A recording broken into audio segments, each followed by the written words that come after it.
Good evening, everybody. How's everybody doing out there in the ILEETA world? We are here in July already. And wow, July? How many days until the next ILEETA conference, Todd? You know? Oh, Take a guess. I have no idea, but this year seems to be flying.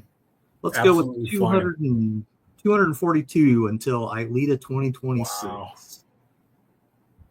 So That myself, seems so far off. but so close. It will be here before you know it. You know what? Christmas is almost here. Good grief. So myself and Todd Fletcher here, and we're going to be giving you another awesome ILEETA Live with two great guests from the corrections world. We have corrections representatives from all over the world, and it's nice to get a couple of the well-known correctional experts here, and we will talk about them here in just a little bit. Before we do that, we want to go with some ILEETA news here, and we got some new slides here.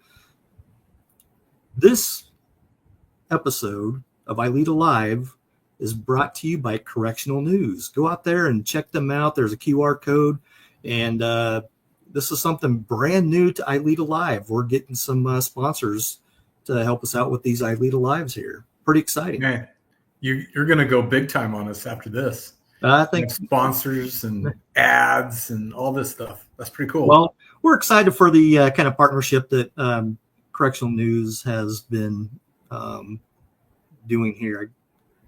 Yeah, it's awesome. But hey, let's jump into some news and updates. What's going on in ILEETA here in July of 2025? Well, the first thing we want you guys to do is check your membership. Is it current? Do you need to renew it? Check your profile. Have you retired? Have you went to a different department, transferred, lateral? We just want you to jump in there and check all your information and make sure it's current. And we know it's easy to make your membership lapse a little bit. It's easy to fix that. Just contact Jenny at the ILEETA office. Her number is right there. Her email is right there if you're having issues with renewing your subscription. Or if you're not a member, she's the go-to person to join ILEETA. So we'll leave that up there for just a little bit. Make sure your contacts, everything is current up there. Early bird registration, ILEETA 2026. It's hard to say 2026 when it's still 2025. But it's open until October 31st of 2025, and it's $399. That's an awesome deal. So before October 31st, you can get that early bird special. Go in there and register for the ILEETA 2026 conference. Todd, when's the instructor proposals due? Well, let's go back a little bit.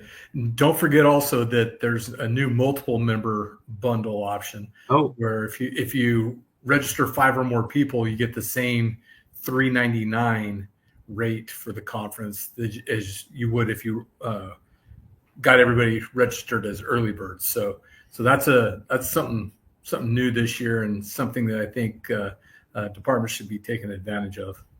Absolutely. Many departments send multiple instructors. Hey, take advantage of that benefit right there.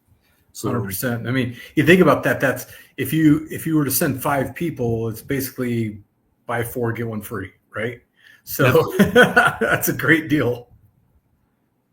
Very good reminder there, Todd.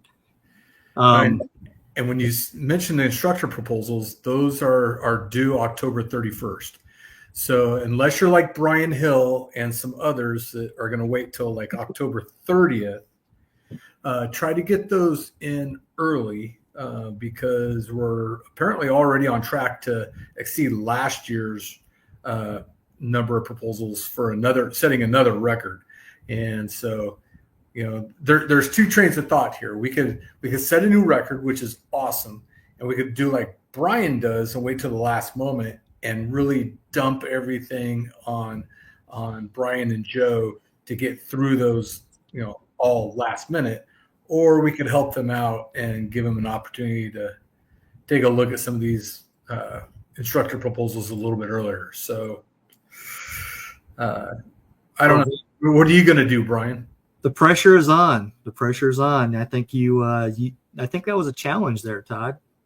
I think I'm going to have to, and I'm looking at possibly doing something a little bit different this year. So I've got some brainstorm written down on a legal pad, 2 pages of just ideas that just possibly going in a new direction, maybe some leadership type training is what I'm looking at. So very cool. That's exciting. See, and I was going to ask you if you're going to give us a hint or if you're just going to kind of leave it there and let it hang.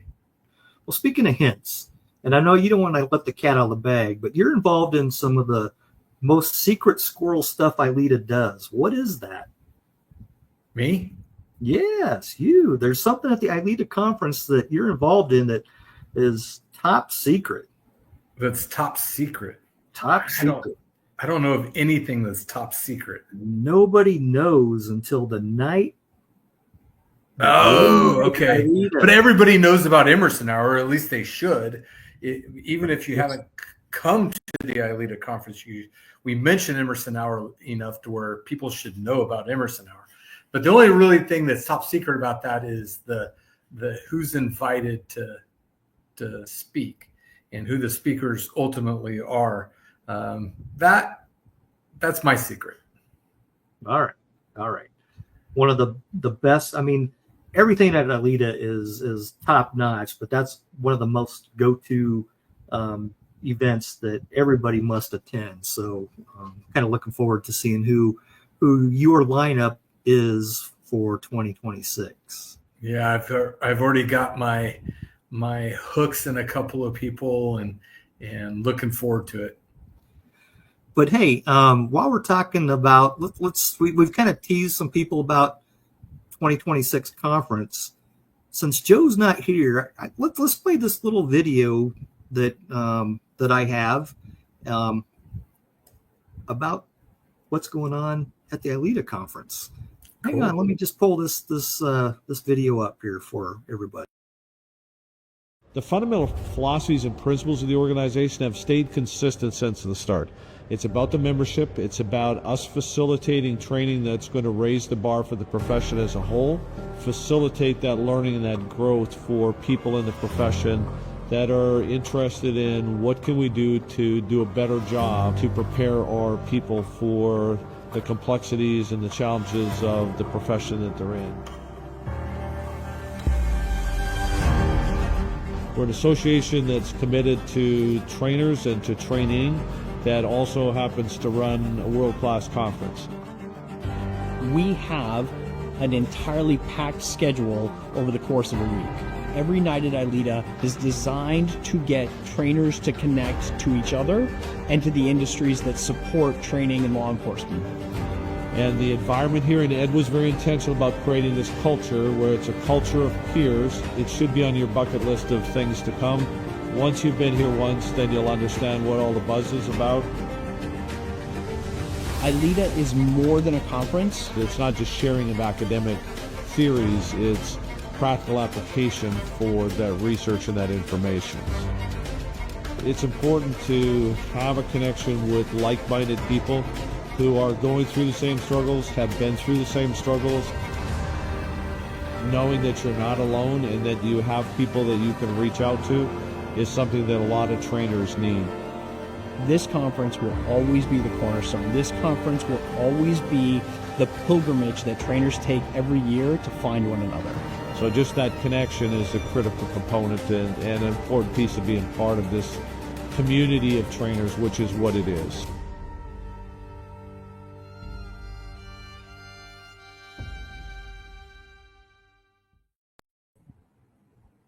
What a powerful video. You did an amazing job on that. That is amazing. Is that video available for everybody, Todd? Yeah, apparently we're going to have that available for all instructors. So if you want to download that video and add it to your PowerPoint break slides or your intro slides or those types of presentations, that's going to be available for everybody. That's going to be an amazing addition. That's really cool. They did a great job. Or even to show that to your supervisor, your chief, to hopefully help you get to the ILEETA conference in 2026. Yeah, I mean, it shows the professionalism, the level of commitment to the people that make this association, this organization, what it is, and I think that's a really good representation of who we are. Absolutely. Hey, we have a new segment here on ILEETA Live, and it's just a short video. And one of our fabulous members that's been with ILEETA, I think, since the inception of ILEETA, Duane Wolfe, and he's going to speak to us about a legal update. Let's hear what Duane has to say here in his. In Barnes versus Felix, the Supreme Court reaffirms the totality of circumstances standards of Graham versus Connor, rejecting the Fifth Circuit's narrow moment of threat approach. For law enforcement trainers, this isn't a shift. It's a signal to double down on scenario-based training, documentation practices, and policy language that reflects the whole picture, not just the split-second decision. Hello, ILEETA members. I'm Duane Wolfe. I just wanted to give you a heads up about something new that's going to be coming out shortly. ILEETA has asked me to host a quarterly legal update, and I'm really looking forward to the opportunity. The objective is to sit down, take a look at the current case law, any changes that have occurred recently, to get that information out to you, for you to better understand how to train officers and how to do your job as a trainer. Of course, the big case that's come out recently is Barnes versus Felix, so that's the first case we'll be looking at. I've seen and heard a lot of differing opinions about how that's going to affect you as an officer and you as a trainer. So we're going to sit down with a couple of experts who are ILEETA members. We're going to look at that case in depth and come up with recommendations for you, the changes that you may want to take a look at making on your department and in your training in order to better prepare your police officers out on the street. Really looking forward to the opportunity. It's going to be coming out late August or early September, so we're looking forward to seeing you then. I'm Duane Wolfe for ILEETA and the Quarterly Legal Update. Thank you.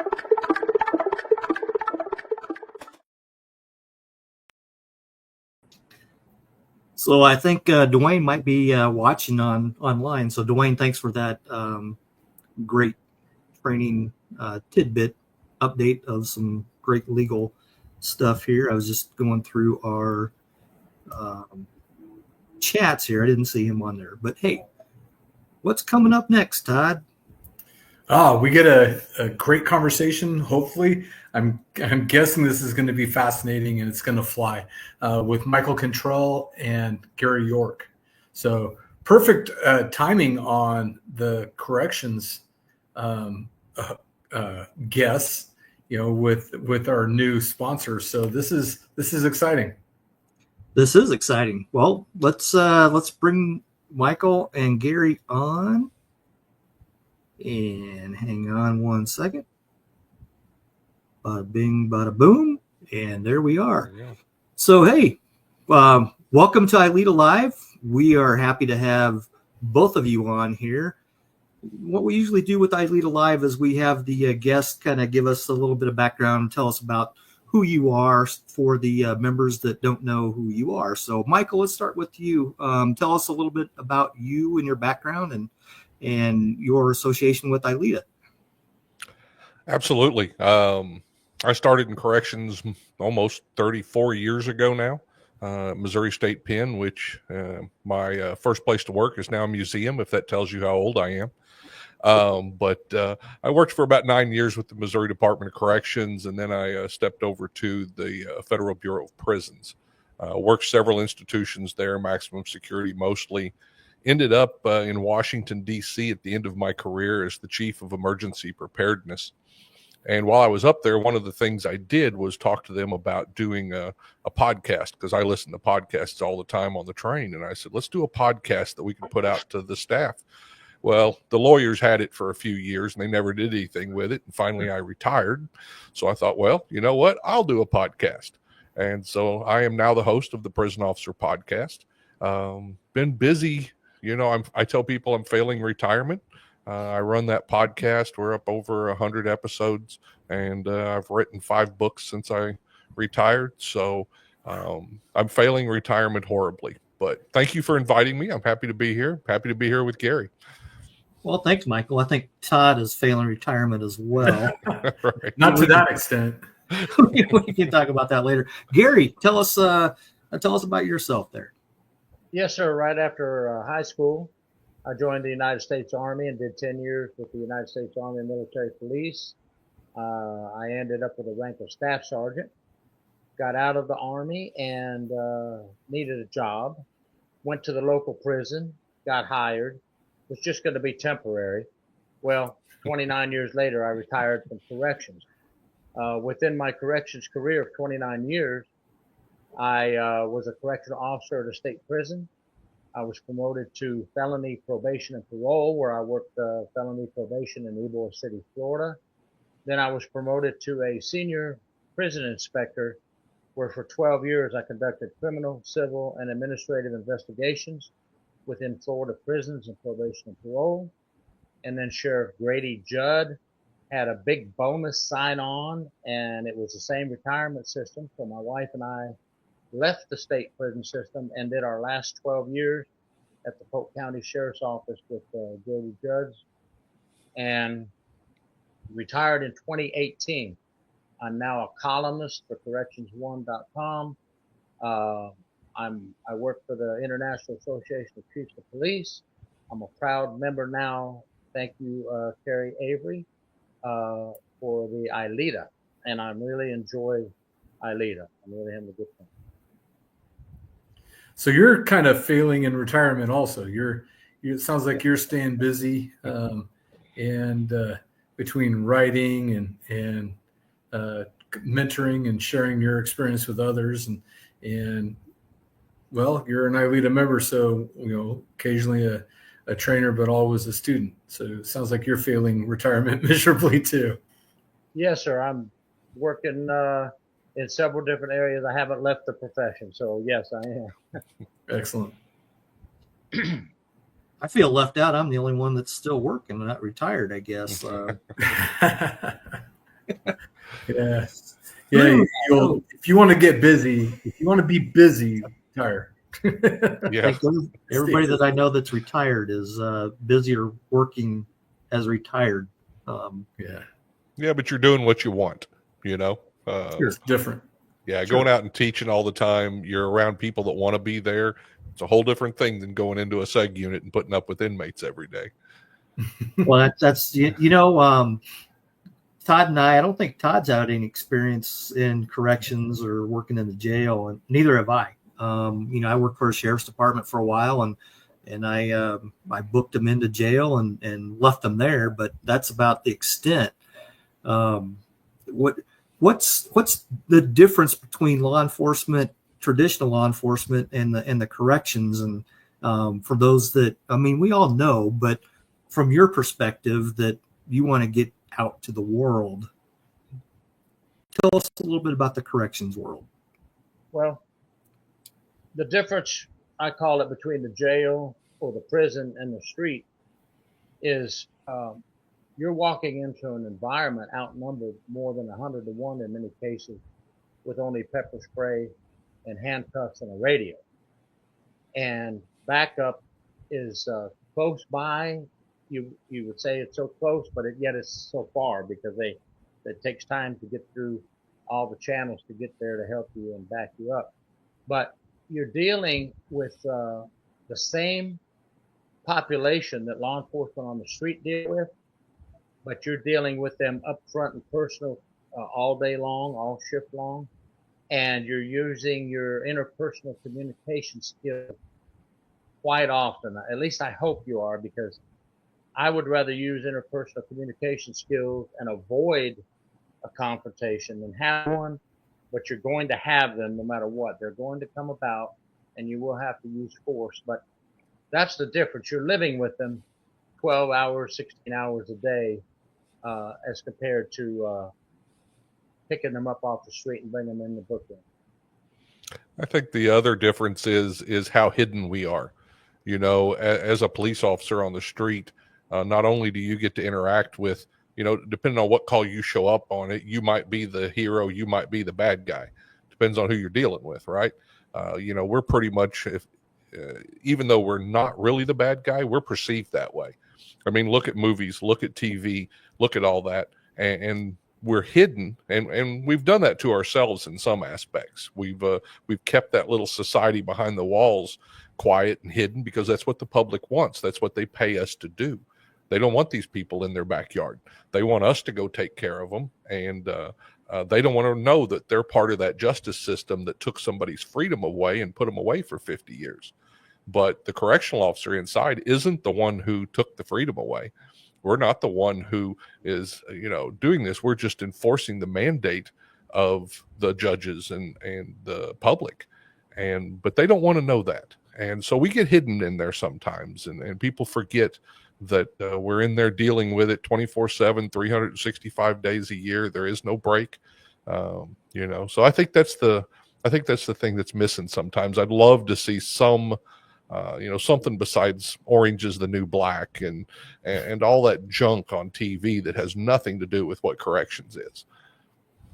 It's kind of like cop shows. Nobody wants to sit there and watch it in front of a computer and type for 8 hours. Right. Exactly. I actually am very fascinated by this conversation because I think that bringing corrections and dispatch, parole and probation into ILEETA as it, actively recruiting these other disciplines into ILEETA is way past due. Because I think that we're all part of law enforcement. We're all part of that, that group and that association. And yet there are, differences between what we do and how we operate. And Gary, I want to start with you first. One of the questions I have, looking over your bio and your experience and listening to you is on the investigation side. I was a officer, I was a sergeant, detective, did a lot of investigations, but on the street side of things, from homicides and officer-involved shootings to burglaries and thefts. What is kind of the difference between street investigations that you would normally find detectives or patrol officers involved in, and what we find as far as investigations in a correctional institution? Well, first of all, I'd like to state that your prisons and jails are small cities within themselves. And you would think, okay, I've had a homicide in the prison, or I've had an aggravated battery. It's going to be very easy, right, to find the person who did it. But that's wrong. It's a small city, and all the incarcerated, the ones that want to tell you information, are scared to give you information. And the others have the code of silence, or keeping it quiet. And these investigations can actually get complex. And I do want to mention that in my 12 years doing investigations in prisons, we worked often because a lot of these cases in the prisons connect to the outside world. Your drug smuggling, your weapon smuggling, so things of this nature. And I worked so many cases with the Florida Department of Law Enforcement agents, even the FBI, and all the local, depending on what county I was in, because we travel from county to county, I worked with the local sheriff's departments, the police departments. We all had to work together to be stronger to solve prison crimes. So a lot of people don't realize it's not just me, the prison inspector, conducting an investigation from inside the prison. I need help. I need the postal inspector. I need the detective on the street. We have to connect a lot of these crimes from the prison to the street and hopefully result in ending the case with some arrests, not only within the prison, but on the street to help stop the crimes that are occurring. So it's not just inside the prison that we investigate.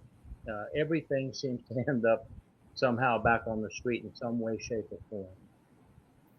Well, let's see. That makes a lot of sense because I mean, as a detective in Oregon, I had cases that connected to correctional institutions in Oregon, and then one as far away as a prison in Tallahassee. So, I ended up having to fly to Tallahassee to do an interview in a prison. So it makes sense that that would be the case. So how do you bridge some of those divides? I always made contact with the local law enforcement, and I always felt that the wardens of the prisons and should make contact with all the local law enforcement agents and tell them this is what we would do if an escape occurred. We need to know if we can do some scenarios together, train together to learn how we're all going to react if there's an escape. There was a New Orleans escape that was just recent. How is everybody going to react in a 10-man escape like the one that just occurred? We need all agencies functioning together as one to be stronger. But if we're not training together, not communicating, and not reaching out to the other agencies, when we have an escape from the prison, we're going to be pretty weak in what we do if we don't train. Yeah. Brian, did you? No, I'm curious to hear Michael's response to your questions as well. Well, yeah, I think Gary's hit one thing on the head. Absolutely, is us working together, and part of that comes to us. It's inviting people in, because you wouldn't think so. And I don't mean to upset anybody, but I've ran into a lot of police officers, a lot of ambulance, and a lot of firefighters who are nervous to come inside the prison. Well, sometimes if we do need help, let's say there's a fire, have you brought that fire department in there ahead of time? Have you have you decided who's going to take what area during an escape? And I think Gary hits it absolutely on the head. A lot of what we deal with in prison is gang related also. And gangs are not set in one area. They're spread out all over the country. They do that on purpose, just like any other business would do. And some of those things are actually controlled from inside the prison. We have the ability to give local law enforcement a lot of information if they will just reach out and ask. Those guys get on the telephones, they're talking to their girlfriend. I've heard them, I have seen where they've talked about murders. They've talked about, hey, so-and-so's got this hit over here. There was a Stradivarius violin that had been gone for years that was talked about on a phone call and was found, So we have a ton of information. We can't always follow up with everything that we hear, but definitely look towards your local prison, jail, whatever, and see what their monitoring capabilities are, see what they know, because we gather a ton of information. I think go ahead. I'd like to point out probation and parole is just as important. Oh, absolutely. Mm-hmm. Absolutely. They have pre-sentence investigation, post-sentence investigation, and a ton of knowledge that we need to use not only for the street, but for the prison as well. Yes. Yep. No, Michael, you said something that kind of resonated with me. When 1 or 2 years ago, when I was in the academy, maybe 3 or 4, we went to a lot of different places. We went to the dispatch, 911. We went to some local community places, but we never went to the local prison or the jail and got involved with them. And I think that time has passed, and hopefully most agencies are maybe doing that. And if not, what are some things that you can encourage police departments, sheriff's departments, state patrol to, say, hey, we welcome you to come into these jails and prisons to get to know us and the facility. It's not that bad. Sure. Corrections has this old mentality, and it is going away in some ways, but they feel like they're an outsider. For years, we weren't called law enforcement. People refused to call us law enforcement. It wasn't until the last few decades that we even got called officer. We were called guard or hack or, those type of terms. Nobody even recognized us as the job that we do. And still today, if you go to California, those guys go through a complete police academy. They are, officers, law enforcement officers. But yet, if you go to the state of Missouri, those guys go through a 3-week academy and they're not law enforcement officers. So as you go around the country, there's so many different facets of how we're looked at. But, we are being brought in. We are being looked at as law enforcement now. The training that we have is well above what it used to be. You'll see that at ILEETA also. But sometimes it's just, offering them a seat at the table. I did really well when I was working in Springfield, Missouri, and I got with the local sheriff. I got with the local police department. I talked to those trainers. We got to where we'd go down to Hy-Vee for cashew chicken or, Chinese food once a month. And when we would all get together and they had resources I could use for my guys, I had resources they could bring in, a breaching wall, their range. And so we had these discussions about sharing training and sharing resources. And sometimes all it takes, when we got done with that, I think when I left, there was like 12 of us that met every month from around the county and stuff. And so sometimes it's just inviting them to the table, letting them know, we're talking about ILEETA here, and absolutely don't take this the wrong way. I joined ILEETA in 2015, but nowhere on the membership application or anything did it say corrections, and so I always kind of kept that quiet. I knew that I was learning and I was reading the journal, and I didn't get to go to the conference back then, but I read the journals from some of the top people around the country. I was a big firearms instructor at the time and was just gathering that information, but I kind of kept it quiet because nobody really wanted to hear from the corrections guy. A lot of that's changed. And last year we proved that a bunch with, bringing a lot of people in and talking about corrections openly. So I'm excited. I think it is changing. And that kind of leads to a question that I also had about corrections. And you were talking and you kind of touched on it a little bit, but it's the leadership component. The leadership, what is, some of the unique challenges as leaders that you find in corrections that maybe is unique to corrections that you're not really going to see on the street? Yeah, I talk. Oh, go ahead. Go, Gary. No, you go ahead. I talk in my classes. Sorry. I talk in my classes to the officers, and I let them know this all the time. I'll be quick here. They are leaders. In order to work in corrections, you have to be a leader. You have to take a group of inmates. You have to have influence on them to get them to do what you need done. And a lot of them don't realize that the moment they step into corrections that they're leaders. We have great leaders in corrections. That's why when you take a look at our staff, you're going to see them in T-ball coaches. You're going to see them running the church organizations. We get asked to do that stuff because it's in us to go grab 12 people and do something. So we are great leaders, and that develops great leaders. So that's one of the things I think I want to tell them and let them know. Go ahead, Gary. No, Mike, you're so correct.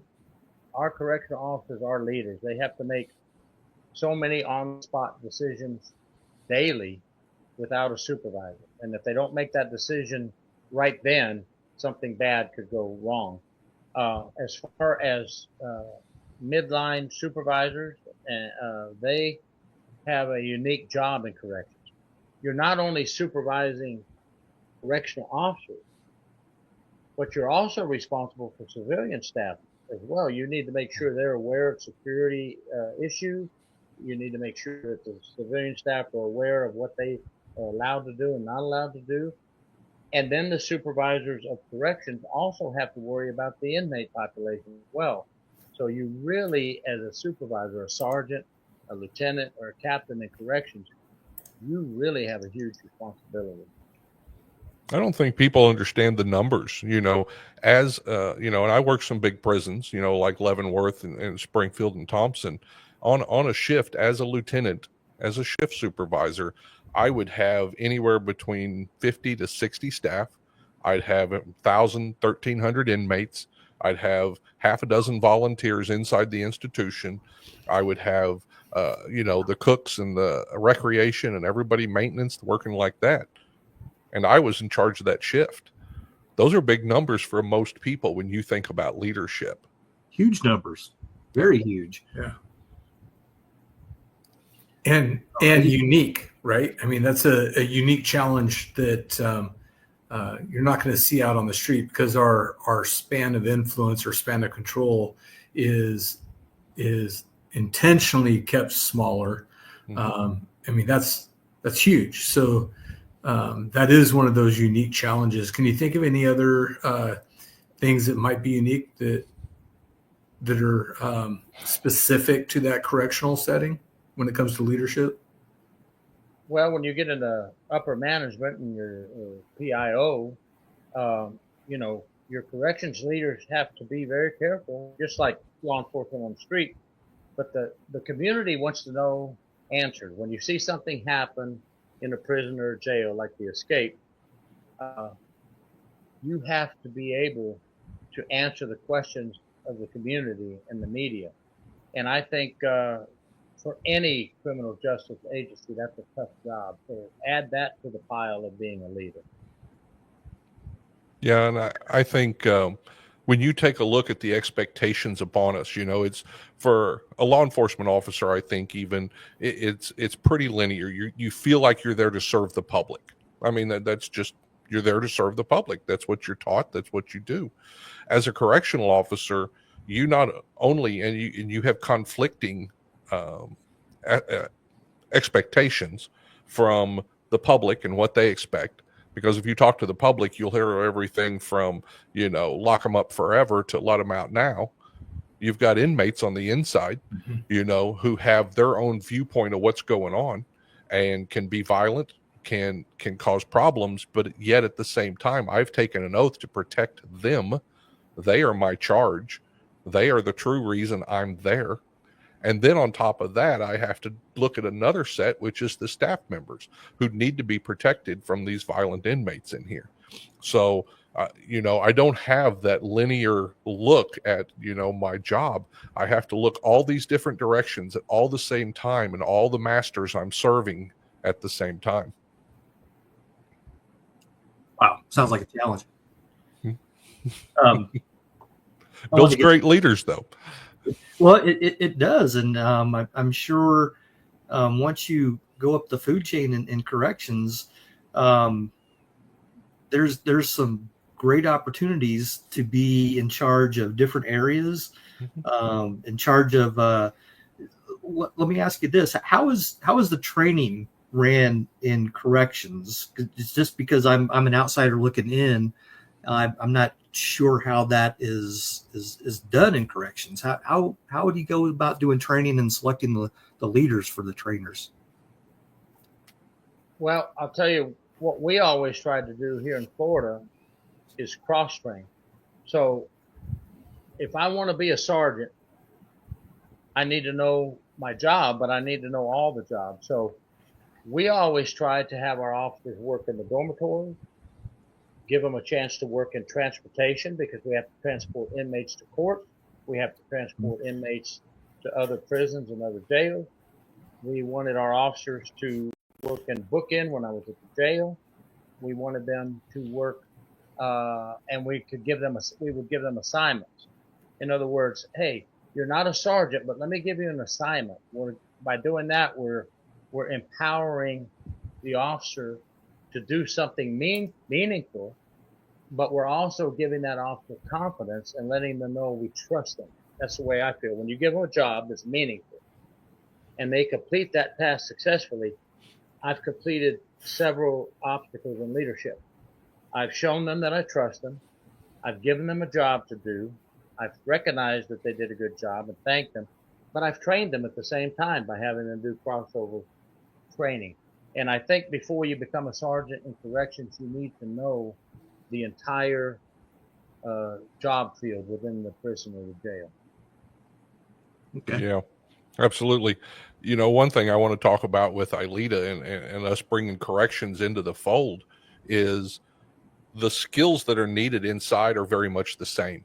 And a good trainer, a good law enforcement trainer is needed as a good correctional trainer. And there's not that much difference. If you're a good firearms trainer, in law enforcement, you're a good firearms trainer in corrections, and they can learn from each other. I know that, I was a little bit of the exception. I think corrections doesn't always do objective driven training. Sometimes we just do it to check the box, like something goes wrong at the institution and we, something ethically. Well, we'll have an ethics class, but we'll talk about, policy. Well, lack of policy knowledge probably wasn't what drove the problem, right? So we do a lot of that check the box stuff. And I pretty early in my career decided, well, and I'll tell you, it was an ILEETA member, and I got to talk to him this year for the first time at the conference, Jim Glennon. And I paid my own money, went outside the prison, went to a class. I was the only correctional officer sitting there with a bunch of cops, and went to one of his classes. And he really opened my eyes to what training could be. And so I started modeling myself after the trainers that I was seeing in law enforcement, and spent a lot of money. Every year my wife was really good, and she'd send me, here, you can go to this training, you can go to this training. So I'd pick something that was totally away from work. And it made me very valuable at work. One, because I had skills and knowledge that I learned from outside of what everybody else was learning. And two, it gave me drive. And I worked every day to become a good instructor and a good trainer. And I know I'm talking a little long-winded here, but here's one of the most important things I want to say about correctional training. As a correctional officer, I don't get to go out with my buddies to McDonald's once in a while. I don't get to go do that stuff. The only opportunity I have to get out of that housing unit or that seg unit or whatever is when I get 8 hours of training. And to be able to go out there and network and talk and learn as a correctional trainer, that is such a high level that you need to bring to class. You can't give them a half-assed class. They deserve so much more, because that's all they're going to get for another month or 2 or 3 or 6, right? So if you've got them for 8 hours and they get that opportunity to come out there and feel normal, I'll put it that way, to feel normal, right? It's so important that we take our time and spend it appropriately to help them do that. And Mike, you bring such a valid point, because we can train and we can give the classes, but what I think a lot of young officers need to know today is, in the very end, Mike brought up a super valid point. It is up to you, the individual, to go out and seek that extra training you need if you want to succeed. Which kind of brings us to the question of what type of person, what type of personality, what type of individual would be ideally suited for that type of position? Absolutely. I think what we get in a bad habit of doing is picking the person that's been there the longest. And that's not always necessarily the best trainer. I want the person with passion. I want the person who truly cares that when people walk out of their class that they learn something. And so I think you need to look at the individual. What are they doing? Do you see them mentoring in the housing units? Are they sitting in the corner, or are they grabbing the rookie and going, come here, let me show you how to do this? That's the guy you want to make a trainer. That's the guy you want to invest the training money in. Not necessarily the guy that's got the 25 years in and might know more. Yeah. He may not know more when it comes to teaching others. He may just know more policy or have more experience, and that doesn't always translate to more training. So it sounds like pretty much the same characteristics that we would be looking at for a police trainer. Oh, yeah. Yeah, absolutely. And those are the people I went to. I was always in awe of some of those guys out there in the police departments and how passionate they were, whether it was breaching or whether it was firearms or whatever it was. And yeah. You have to have the officers with the winning attitude. the patient officer, and you have to have an officer without negativity. The negativity breeds negativity, and you can't have anyone with negativity or grumpiness, as I call it, training another officer. You have to have, just as Mike described, winning attitude, passionate, and wanting to train someone, even if they make them better than them and they surpass them later in their career, realizing I trained that person, so I did something right. They passed me. You know, we talk about going out and seeking training, making yourself a better correctional officer, a better trainer. For those that want to go seek the training, what better way to be a trainer and train? What would you tell a correctional officer that's considering submitting a proposal to teach at the ILEETA conference? Great question by Joe. That is a great question. I know that we're looking for some great correctional classes this year. You know, my life is all about doors. And whenever you have a door, open it. Open it and walk through, or you're never going to know what's on the other side. And it seems, you know, when you look at putting in an ILEETA proposal, you're like, oh my gosh, you know, am I really at this level? Well, take a good look at yourself. Make sure that you do know the subject that you're going to bring forward, and then go share it. And that's all it is. It's nothing bigger than that. You're not going to be on a stage like Elvis. You're going to be in a room full of people sharing your knowledge, right? And what more can you ask for, especially as you get older in this business? That's what you want to do, isn't it? And I've been communicating with Joe, and I've got a few people from corrections to sign up for ILEETA, and that's what the question is they ask me. I don't know if I'm ready for that big of a platform yet. Well, this is what I tell them. I say, look, pretty much what Mike just described. We break out in the individual classroom. If you've done training at your agency, it's basically the same thing. You're meeting with your group. You're giving a topic that you have knowledge of and you're aware of, and you're sharing information. There is no pressure on you. There is no one testing you. We're all there to share our resources, share our knowledge, and make each other better, is what I tell them. So don't have any fear. Please come in to give a class. That's what I say. And one of the things about ILEETA that I love, you're not going to have people in your class that don't want to be in your class. You've only got people in your class that want to be in your class. So, you know, it makes it a pleasure to teach. Everybody at ILEETA is a student, whether you're teaching or learning. We're all students, and it's, you know, the best thing about ILEETA is a peer-driven organization where everybody's on the same level. Nobody is better than anybody else, and we're there to gain some wisdom from each other, whether it's in a classroom setting or in a hallway. But we would love to have more correctional officers come and impart their wisdom on us, because I would like to expand my brain housing group here a little bit and learn a little bit more about the correction side. So that would be very interesting. And so, you know, going back to this one slide we have, our sponsor tonight is Correctional News, and what better place to go get some information about correction officers and the industry than going to the Correctional News website. And both of you right there writing great articles. I've seen a couple of them. Didn't have time to dive into all of them, but Michael, did I read something that you write poetry? I have written some poetry. It was one of the things that when you're sitting on midnight shift and, you know, everybody's locked down and you're doing rounds. So I would take out a piece of paper, and some of my poetry is pretty dark. But yeah, I've written poetry. I've written a couple of books. Next month, I'll have 3 children's books coming out. Wow. So yeah, I'm kind of stretching my my skills a little bit. Nice.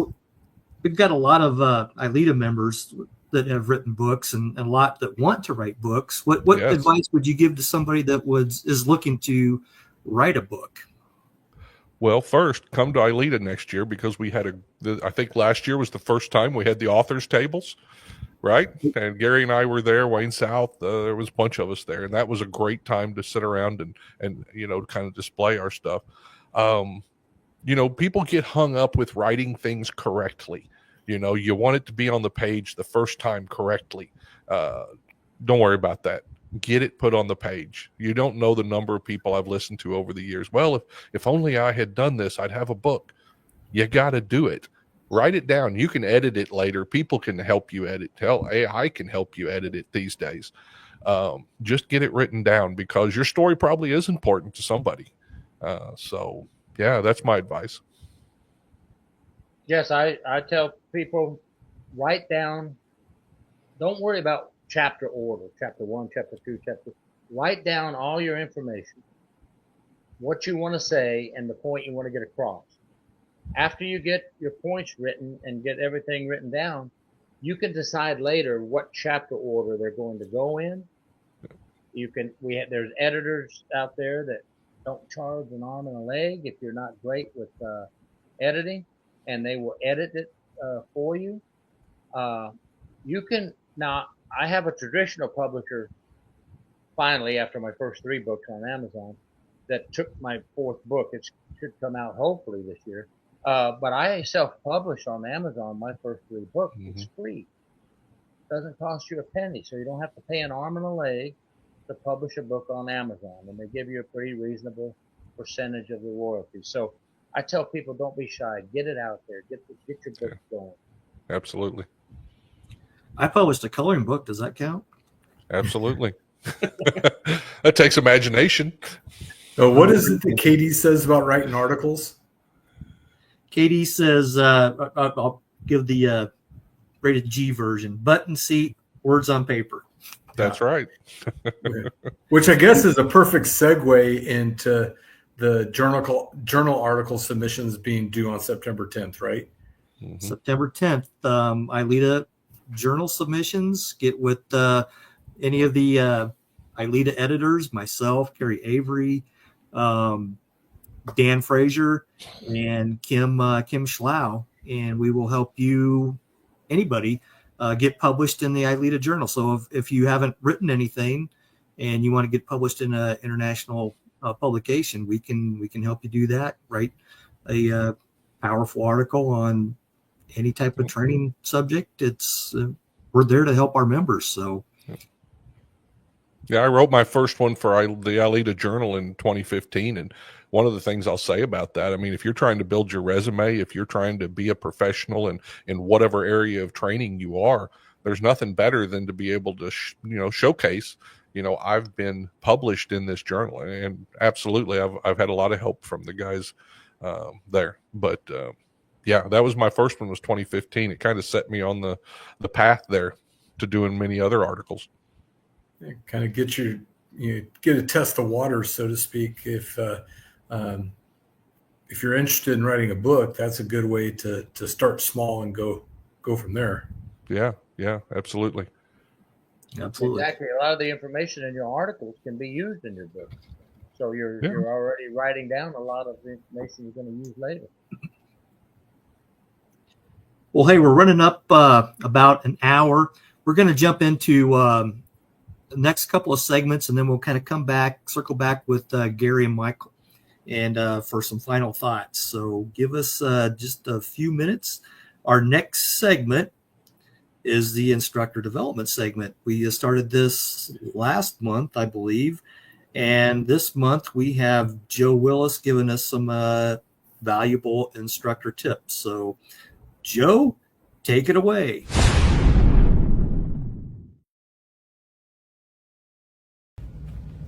Are you reading Make It Stick right now with us? That's the book of the month for ILEETA this month. Make It Stick, The Science of Successful Learning. And we chose that book because ILEETA members recognize it as one of the most foundational books of the work we're doing. And I want to talk about not just what's in that book. So many of us could do that, and many are familiar with it, and if you haven't read it, I cannot recommend it strongly enough. But I want to talk about the relevance to me and my challenge to all of us as trainers, which is to become conversant in the topics we teach. Now, I am a deputy director of ILEETA, but I'm also a coach and personal trainer, and this is an environment where I love to come and work, and I love to teach and train. And so I was thinking about this as I'm rereading this book that I've actually read a couple of times. Its particular relevance to me right now is on the importance of becoming conversant in the topics we train. To be conversant means to be habitually present in a subject. And when we have a conversation with people, we are in the same place at the same time. Oftentimes we see it with trainers and instructors. We're able to go grab a lesson plan, we're familiar with it, and we can present it. But that is distinctly different from those who are effortfully conversant in a subject, can take that and have that meaningful conversation in a classroom and facilitate a discussion with other learners, themselves being among them. And so I want to take us just really quickly into the practices in the book this month of Make It Stick, specifically with the concept of effortful retrieval. When we become conversant in a subject matter, we often have to delve deep into spaces that we don't necessarily remember all of the details of, or we can't necessarily immediately recall all of the aspects associated with it. And so there's the requirement to challenge ourselves to go back, to guess before Google, to try to recall things, to do low stakes or no stakes testing, even with ourselves, and to be engaged in a conversation with another person while we're doing that is incredibly important. Also, the spaced and varied environment in which we expose ourselves to this subject matter.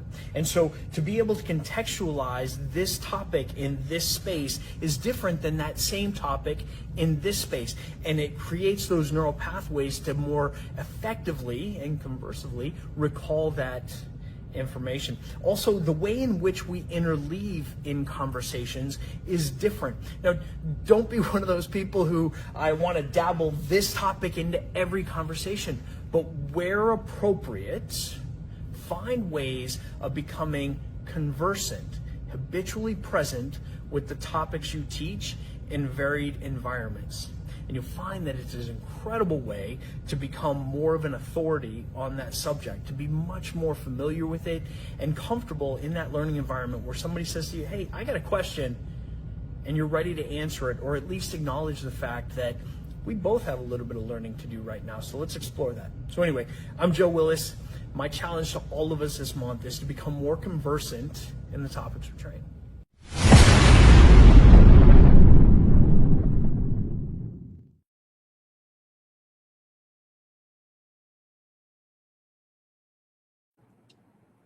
Thank you, Joe, for that powerful presentation. Make It Stick. Have you guys read that book? No, but I will now. It's been a long time. I read it several years ago, but I'm gonna have to. I think I've got it on Kindle, but I'm gonna reread that book. But Oh, Kindle. Wow. yeah, I've still got mine. Mine's all dog-eared, and I've got torn little sticky notes sticking out of it all over the place. And yeah, it's a good one. Highly recommended. absolutely. Hey, we're running up on the 7:30 hour. I wanted to kind of go around here. Todd, any final questions, comments for Michael or Gary? Guys, I want to say thank you for joining us this evening. I think bringing correctional officers into ILEETA is long overdue, and I think that you guys are leading the charge. So thank you very much for that. And we talked about the journal article deadline coming up on September 10th and the instructor proposals being due October 31st. So any correctional officers that are out there that you guys know or that anybody in the audience knows that would be interested in being part of our tribe of trainers, recruit them in, and let's get them actively involved in helping us all learn. Sure. Absolutely. Echo what Todd said. And one more important deadline to consider: December 1st is the deadline for the ILEETA scholarship application, or that actually opens up on December 1st. My bad. So if there's anybody, what's that? I was a scholarship kid. Oh, that's how I got started. Right. It's a great opportunity for those that have not been to a conference that are willing to come in, and maybe a first-time correctional officer. There's some scholarships available, and that will open up on December 1st. So look for that coming out in emails, social media, and future ILEETA Lives. But guys, I just want to thank you for your time tonight that you give to our ILEETA members and coming to the ILEETA conference, writing for the journal, and recruiting new members for corrections to come to ILEETA. I can't say that enough. I'm happy to be discussing correctional issues with more people in corrections. But hey, sure. Gary, I want to give you any final thoughts, words of wisdom. I want to thank you very much for having us on tonight and allowing corrections and probation and parole to be a part of ILEETA. And I just want to tell everyone out there that the public trust is what it's all about, and protecting the public. And we all need to train together to share our resources to help protect the public and earn their trust. And in the end, we all meet at the courthouse. When everything's finished, we testify to judges and juries, and the work we do needs to show our professionalism and that we are all working together to reach the same goal. Thank you, Gary. Michael, final words of wisdom? You know, the big topic these days is recruitment and retention. Better way to recruit, and there's no better way to retain the staff you have than to have them well trained. So you know, a well-trained officer knows his job, feels comfortable when he walks through the gate, is more likely to stay there. So invest in your training, invest in your trainers. If you're out there listening to this, from sheriffs to jails to prisons, wherever, and there's no better place than ILEETA to get them started. I'm telling you, it is a huge it's just like a dictionary or encyclopedia of trainers. No matter what you want to know, there's somebody that's done a little bit of it. And I thoroughly appreciate being brought into the fold. And if anybody's got any questions, feel free to reach out to me, and I'll tell you how to get going here. Appreciate it, guys. Everybody, ILEETA family members, thank you for joining us tonight. And we will see you in 1 month for another episode of ILEETA Live. Have a great night, everybody.